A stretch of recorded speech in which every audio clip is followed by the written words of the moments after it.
the distribution of equities across households, the top 10% of Americans own 88% of equities, 88% of the stock market. The next 40% owns 12% of the stock market. The bottom 50 has debt. They have credit card bills. They rent their homes. They have auto loans, and we've got to give them some relief. That I was struck by the statistic from last year. That's the message right there. Just as a bystander, I'm like, wow, okay. All right. Or that, I like the examples, and I was really struck by two different statistics last year.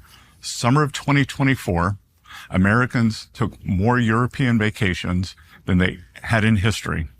Summer of 2024, more Americans were using food banks than they ever have in history. I went into two food banks near my hometown to ask, what's the story?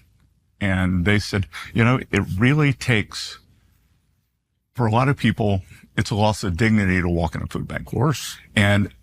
But they were seeing a new phenomenon, that it wasn't their traditional clientele. It wasn't people who'd lost their homes. It wasn't people out on the street. These were working families who could no longer, $100 at the grocery store, that basket of groceries every week, they were missing 5, 6, 7 things, and they were coming to the food bank to top up.